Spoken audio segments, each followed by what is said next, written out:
Hi everyone, welcome to Outgrow's Market of the Month. I'm your host, Dr. Saksham Sharda. I'm the creative director at outgrow.co. And for this month, we're going to interview Ross Simmonds, who is founder and CEO at Foundation Marketing. Thanks for joining us, Ross. Thanks for having me, Doc. I'm looking forward to chatting. So Ross, we're going to start with a rapid fire round just to break the ice.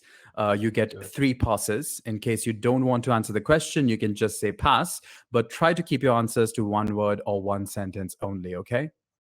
Let's do it. All right. How long does it take you to get ready in the mornings? 20 minutes. Most embarrassing moment of your life?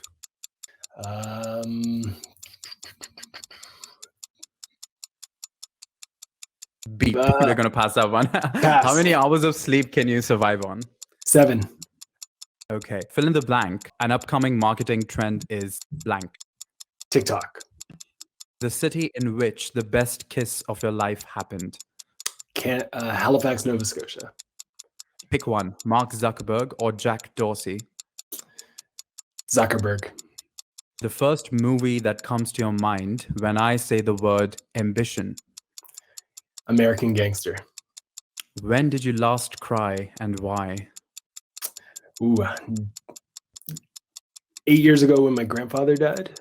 Okay. The biggest mistake of your career? Sticking with my second job for way too long. How do you relax? Yoga. How many cups of coffee do you drink per day? 2. A habit of yours that you hate? The avoidance of confrontation. Oh, the most valuable skill you've learned in life? How to write. And finally, your favorite Netflix show? All Things Marvel, but that's not on Netflix. So That's still fine. Yeah. I accept that. Okay. Well, that's the end of the rapid fire round. You scored 8 and 10 because of 2 passes and 1 timeout, I think, or something like that. So you win a car. You can collect it. Just kidding. You don't win a car. I wish I could afford to just give out cars like that, but nice. I can't. Anywho. All right, let's go on to the first now. We're going to go on to the bigger questions, and feel free to answer them in as much length and depth as you like. So the first one is, so content creators and marketers have seen a huge boost during and post-COVID. Do you think it has peaked out already because of, digital fatigue a lot of people are experiencing? Or is there more we can expect from content creators? I think there's more that we can expect. And the reason is because there's never been a heightened degree of desire for content and information. And as long as people want information, there's going to be a role for content creators to deliver it. And as people's attention is also being diverged away from things such as traditional TV and radio, it just opens up the whole decentralization of content and storytelling to be more niche, more tailored across a wide variety of different subcategories and subcultures. And thus the opportunity to create and deliver value has never been greater.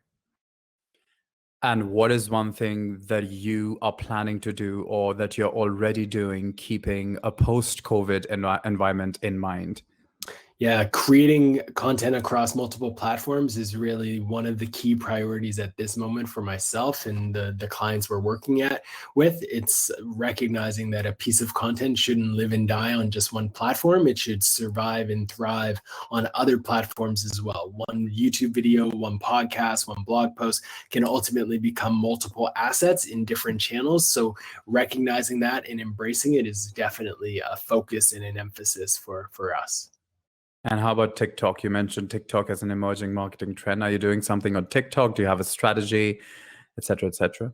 Yeah, so across all vertical video, TikTok including, I think there's a massive shift in attention to that type of a channel. And TikTok, I would consider one of the early days of B2B opportunities. And it's one that I have my eye on. We're early days in terms of looking at it as a channel that we can leverage and utilize for ourselves. But we've already seen some success and wins on the board for clients who are using it in unique ways, capitalizing on influencers and their ability to connect with a niche audience. So could you give us one example of a B2B good marketing strategy that has actually worked on TikTok?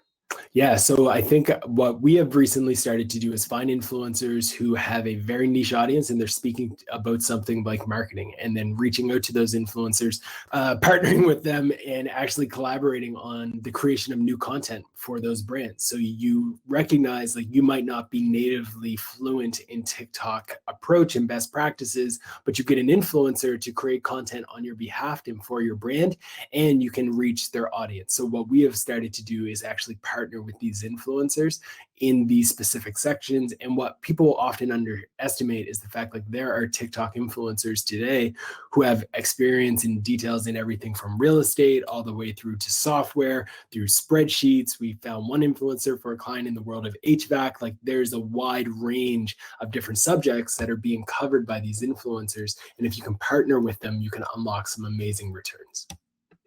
And how do you go about like finding the right influencer for your particular brand? Is there a particular website where you search for influencers? How does any listeners of ours, if they want to find TikTok influencers who work for their industry, how do they find them? So today it's a bit organic. You're going to go to TikTok and use the hashtags that you believe would be relevant to your industry. And then typically TikTok has an amazing algorithm that will automatically feed you with the individuals who are influential in that space. Now, when they feed you those people, they're viewing it as this is content that you as a user would find valuable. They're not feeding it to you in the context of this is someone who you should sponsor with and partner with. And that's okay, because what you now have the ability to do on your end is reverse engineer. Why are they successful? How can I engage with them? Can I connect with them? Let's send them a message. Let's comment on their post and ask them, hey, can we jump on a call? And then you can take it from there. And what's also very interesting is right now, a lot of these influencers are still so early on in their career that they have never had someone reach out to them for a business opportunity before. So you're typically one of the first to reach out to them, especially in a small niche, and they're flattered and they're intrigued and they're hungry and they're ambitious and they want to see you win, because this is their opportunity to eventually someday maybe become the next Kylie Jenner of their industry. So there's a ton of opportunity there. Okay, speaking of which, can you briefly explain to our listeners your ideas of CREAM, content rules everything around me, and transitioning to DREAM, distribution rules everything around me, and how marketers can better distribute their content? Could you talk a lot about that? I can. So a lot of marketing gurus for the last few decades have really preached about this idea that content is king, create more content. If you write more content, publish more content, the world will be yours. And for good reason, right? Like, there's an increased level of demand for content. We talked about that earlier. More people want content than ever before, and content is an important thing. But with all of that, you have to recognize that it's never been easier to create content. Everyone has a mobile phone who's sharing content, whether that's a tweet, a text, a status update, a video. More content is being created than ever before across the board, which means it's more competitive than ever before. So what do we as marketers need to do? Yes, we have to fundamentally create content, but that's just doing what we're supposed to do. You next have to think about how to spread that content. Because yes, it is great that you're creating these great assets, but if those great assets that you're creating don't reach the individuals that you're trying to connect with, it's for nothing. So we need to shift our mindset from always being about output in terms of the amount of content we're creating, and start thinking about how we can fully utilize those assets that we create and spread them across a wide range of different channels. How can we take that one blog post and spread it into a subreddit, into a Twitter thread, into a podcast, turn it into a YouTube video? How can we turn that also into a update on Medium, and potentially even a video that lives on TikTok? For some reason, marketers think that their job is done when they press publish, but what we need to do is recognize that distribution is the ultimate, most important thing. And when you press publish, that's actually the beginning of your job. And you mentioned Reddit threads. How's your Reddit marketing going in general? Like, what is your approach to that? Because I guess it's not so easy to spam Reddit with things that Reddit doesn't like. For sure. So I'm a big fan of Reddit. Like, I'm a Redditor before I'm a marketer on Reddit, but I would say I've cracked the code to understanding how to do marketing on Reddit really well without getting banned. Don't get me wrong. The first time I went in, I did exactly as you described, took a bunch of links from my website. I submitted them to a handful of subreddits, and 5 minutes later, I was banned. I was blocked. Bye, Felicia. Get out of here. You are done on Reddit. And that sucked. But instead of just quitting and saying I can't do it anymore, I studied the way to do marketing on Reddit. And I think very quickly quickly, I was able to get to a point where today I can say with confidence that I can make the front page to Reddit in my sleep. And the way that you do it is you reverse engineer the various communities that you want to connect with, and you study them and you learn about them. If I'm going into a subreddit for entrepreneurs, I'm going to go into that subreddit. I'm going to sort the content by top posts. And what I'm going to try and figure out is content user fit. I want to figure out what type of content in this subreddit do people want the most? And that is going to be the content that over the last year shows up as the top posts. Why? Because if they are the top posts, it means they got the most upvotes. If they got the most upvotes, it means that people wanted that type of content. I'm going to export all of that and turn it into a spreadsheet. And I'm going to start to analyze and see what content in this community actually generated the most upvotes. What content in this community generated the most comments. And I'm going to use that to inform me around themes and topics that I should discuss. So in the subreddit entrepreneur, if I find that the vast majority of the content that rose to the top is related to e-commerce, what do you think I'm going to create in terms of the content I deliver to this community? It's going to be content about e-commerce. I'm also going to look for trends to see what is the format that they want. Is the vast majority of it YouTube videos? Is it just long form written text? What type of format of content do they want? If it demonstrates from the research that the type of content that they want is actually long form content, I'm going to write a long form post, go into that entrepreneur subreddit, write a long form post about e-commerce, and throughout that post, I'm going to make references to pieces of content that I already created. So as someone is reading it, they're getting a ton of value. I know it's going to resonate with the audience because I've done the research to know this is something they want, but I'm also going to get business goals and objectives accomplished by linking to my own content. So some people will start to go into my funnel. So that is the approach that I would apply to every single subreddit. If I'm in the world of barbecue, I'm going to study the subreddit on barbecue and do the same thing. If I'm in the world of serving new moms, I'm going to go to a subreddit dedicated to new moms and parenting. I'm going to reverse engineer all of that. And then I'm going to take that same methodology, and maybe now I have to create a long form piece of content that is all about night training or something of that nature. But that's the type of insight I'm looking for. And then that's the type of content I would give my users and my audience in these communities. So I have a ton of content out there on this topic. I wrote an in-depth blog post and resource on Reddit marketing. Folks, feel free to look it up and find it, or hit me up on Twitter. I'd be happy to share it as well, and get that over to you. But yes, Reddit is a channel that I love, and I think is truly underrated, but also a channel that marketers are afraid of, but it's one that we shouldn't be afraid of as long as we root our efforts in research. And if you are planning a certain content piece or something that you're going to produce, do you start with Reddit? What do you start with? Because the way you describe Reddit, it seems that it is a good place to find out what to produce as well. Even if you're not going to put it on Reddit, it seems to me that you can just find out what you should be writing. And so is that the place where you start, or do you start on TikTok? Where do you find out what to write about?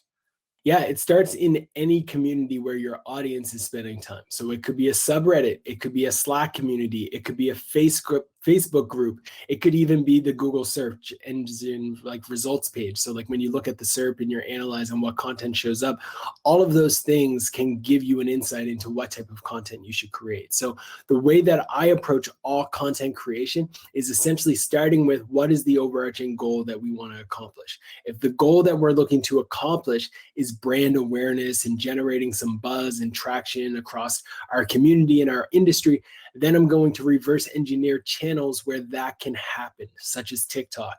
But if I'm looking to unlock something like backlinks for SEO purposes, then I'm going to do an analysis of my industry and see what content in my niche and in my space generated the most backlinks. And then I'm going to use that to inform the starting point for what type of content I should be creating as well. Similarly, if I'm looking at generating referral traffic from Reddit, the approach that we just discussed is going to be the one that I take there. Likewise, if Twitter is the channel, I'm going to analyze data surrounding what are the most popular topics in my niche in various Twitter threads, like those types of things. This entire concept is what I call the Sherlock homeboy approach, which is essentially you take insight around, okay, this is what I want to accomplish.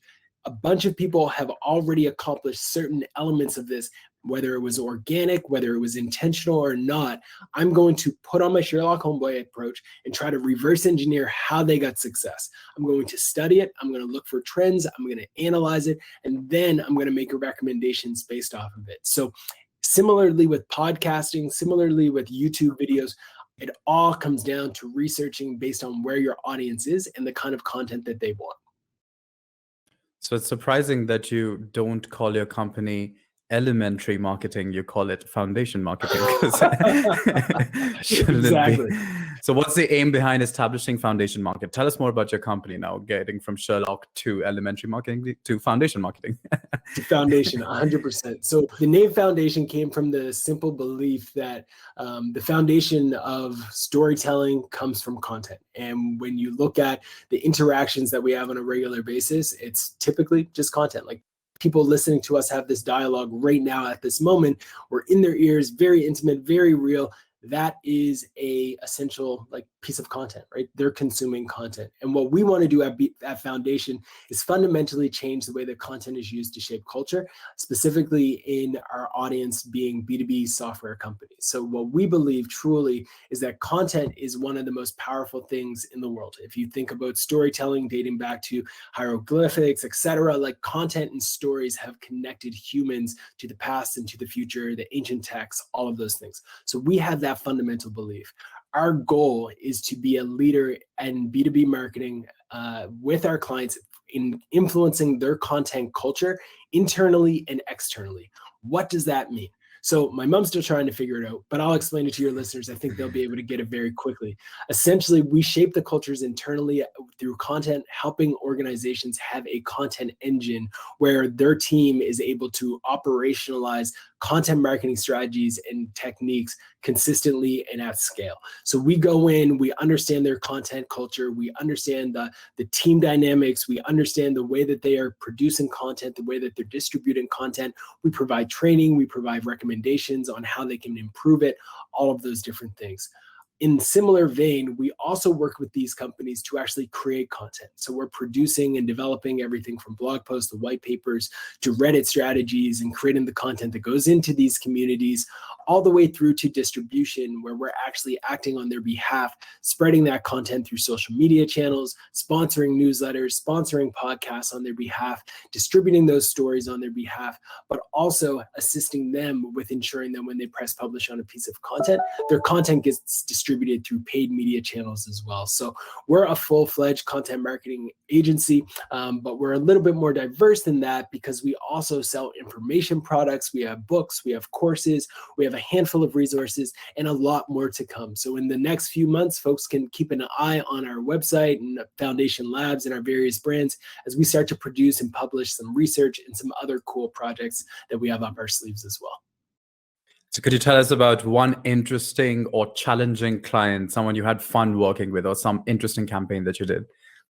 Yeah, so one of the different things about Foundation is we don't talk about our clients explicitly on our website anywhere, as you will see. But what I can tell you is a high level insight around a niche that we were working in. I won't say exactly the client. So a challenge was we work with B2B brands. So for most people, B2B is boring. It's not fun. We're not selling sneakers. We're not doing cool NFT drops. Like there's none of that stuff yet with B2B.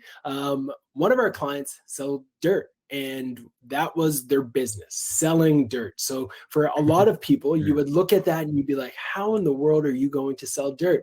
And we had that challenge. We had that obstacle where we had to come up with unique ways to tell stories about dirt. So how do we approach it? We started to think about dirt uniquely. And we started to think about how dirt and sand and other natural resources are actually sold and the roles that they play. And something that was very interesting that we found interesting, and again, some people will listen to this and be like, this is so boring.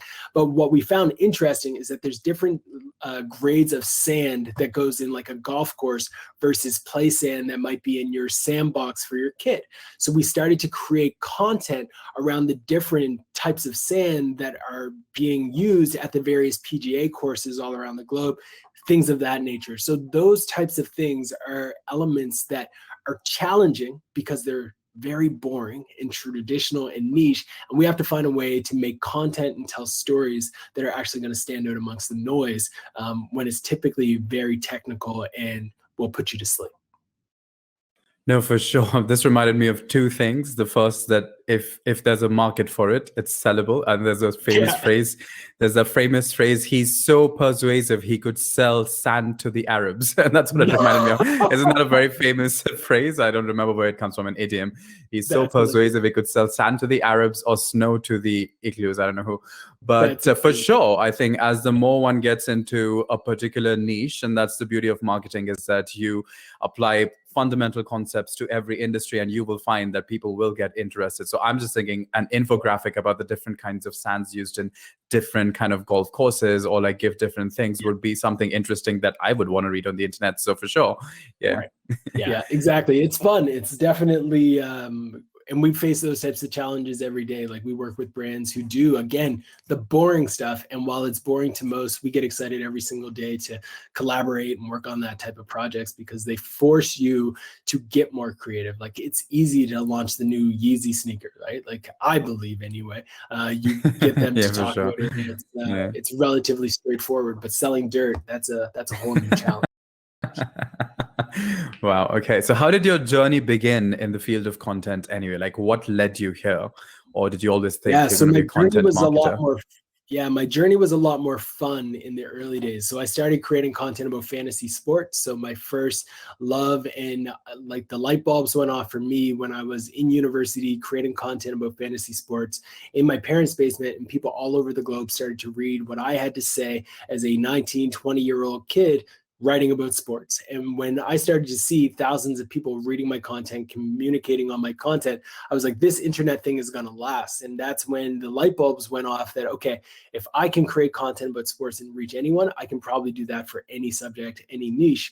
You fast forward a little bit, my marks in university started to drop, and my mom said, hey, I know you're doing well with this fantasy blog, but I need you to start writing about what you're learning in school. So I quickly shifted my blog to start writing about marketing. And when I started to write about marketing, I started to get opportunities. People started to reach out, and that kind of took on its own new life for my career path, where every time I would press publish on a piece of content, new opportunities would show up. People wanted to speak with me. People wanted to connect. And as someone who went into the industry with no connections, like I couldn't reach out to my uncle and say, hey, give me an internship. I had no contacts in the world of marketing, let alone tech. I needed to kind of start my craft and use my craft to kind of open up new doors and opportunities. Again, I live in a very small province in Canada on the East Coast, Nova Scotia. Not a lot of people even know that and realize that, but I was able to, in the early days, reach people outside of that province, and that opened up the world of opportunities. So for me, it all started with understanding, okay, if I can create content about fantasy sports and it can reach thousands of people and they're interested, and then I can apply that same methodology to marketing and actually build a career off of it, then there's something special here. And that was essentially when the light bulbs went off, and I've been at it ever since. That's beautiful. And I think it's the ability of the internet to connect so many, like if you're living in that far-flung part of the world and yet you're able to like market for so many things in so many different parts of the world, it's amazing for sure. It is. And where do you think your future is leading you? Yeah, I think the future for me is to continue down the path of pushing the content culture forward. Like, I think for me, it's all about creating content that inspires other people to chase their dreams, but also achieve their goals, whatever that may be. So even though my lane is focused in the world of B2B and SEO and marketing, etc., the most powerful thing for me is when I get a message from someone who's working at an entire different industry, an entirely different space, solving entirely different problems. And they're like, hey, I studied that piece that you put out there about this topic, and I've been able to achieve X, Y, and Z because of it. That to me means the world, because it shows that the work that we're doing doesn't just impact the sole clients that we're serving, but it has a ripple effect when we can be public about our wins, public about our failures, our successes, all of those things, that there's something magical happening where other people are being influenced in a positive way to do things that are ultimately allowing them to get closer to achieving their goals and their objectives. So when I look at my fast forward and like what I see see for my life. And as a marketer, it's very straightforward. Like, I want Foundation to be a great place for marketers to do great work. I want to be a leader in the B2B space as accomplishing that. But when I fast forward to the day in which I take my last few breaths, I want to know that I was able to kind of leave the world impacting some people to create great content and have a great life at the same time as all of that. So that's really what I envision for the future. And what do you think of, like, in addition to impacting, similar content is being produced repeatedly and, simply being repackaged and refashioned by everyone? How do you ensure like originality? How do we ensure originality as marketers? Because, impact is one thing, but also there are like copycats out there. So how do you ensure originality? Yeah, so I think for it comes down to two things. One, you have to be authentically true to yourself and own that 100%. So you'll go on my accounts and you'll see me talking about being a dad. That's something that I'm passionate about. I love being a dad, and I talk about it regularly. I talk about the Fresh Prince because I like Fresh Prince. I talk about hip hop because I like hip hop. I will not water down like who I am just because of like the way that the industry wants you to be. So I would encourage any listener to like really be themselves and stay true to that across the board. That's the starting point. When people do start to copy you, it's okay. I've had so much of my work copied and stolen, and even people using the DREAM acronym, like everything in the books you can think of, I've seen happen to my work. People have taken my presentations, they put their logo on it. It has happened consistently over the course of my career. And I've realized that that's a signal that you're going in the right direction. So accept it, realize it, it's okay, it's going to happen. At a certain point, yes, it can go too far, and that's when you get a legal team involved. But for the most part, just accept it as a part of the game. Like, accept it as a part of the game. People are going to copy your work, and it demonstrates that you're moving in the right direction. So that's been my angle and my approach. I'm going to continue down a path where it's like, let me do what I believe is true to myself and try to give that to people unfiltered.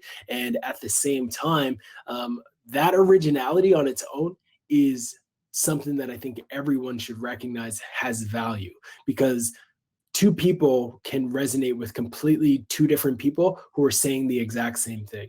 So if individual A and individual B say the exact same thing, but the person listening to it resonates more with the story and the background and the history and the experience that somebody else had, they're going to gravitate towards that person. So yes, there will be similar stories told, but every story is coming from someone with an entirely different background and story and message that got them to that point. Even if they are twins, sisters, brothers, etc., that lived in the same life, same household, they're going to have completely different experiences in terms of the way that they saw the world. So I think there is something powerful around that reality as well. And I suppose there's no such thing as a truly original story. I guess everything just is borrowed from something which is just mutated a little. So yeah. Well, when you look at Avatar, you look at Pocahontas, you look at all of these stories, they're all very closely aligned. Like, you look at Hamlet and you look at The Lion King, they're the exact same story. They're the exact same story, except in Hamlet, there weren't lions and stuff like that, and they weren't like killing Scar. But for the most part, sure. The heart of those messaging is the exact same. But we all think like you have these amazing hypotheses and that you're completely unique. But that's not the case. And now more than ever, because we are such a global society, that stories are being spread so quickly. And it's also become evident how much of art is also marketing, just as how much of marketing is also art. So I feel like when we are producing content, it is kind of a lot like art, even though it's not given the same status as such. Whereas when people are producing art, they have to do a lot of marketing for that art to get somewhere. Right, exactly. So those boundaries are getting intermeshed. So tell me, what would you be doing? This is the last question. What would you be doing now, if not this, in your life? Good question. I think if I was not doing this, I would be focused on the education system. I would probably be working in education in some way. I think there's a lot of issues with the way in which students are taught that you have to do a certain thing and go down a certain path to be successful. I think the way that we teach people marketing and communications is broken in many ways. So I would probably be focusing on that. Okay, well, that was the last question. And well, thanks everyone for joining us for this month's episode of Outgrow's Marketer of the Month. That was Ross Simmonds, who is the founder and CEO at Foundation Marketing. Thanks for joining us, Ross. Thanks for having me. I appreciate it. Check out their website for more details, and we'll see you once again next month with another Marketer of the Month.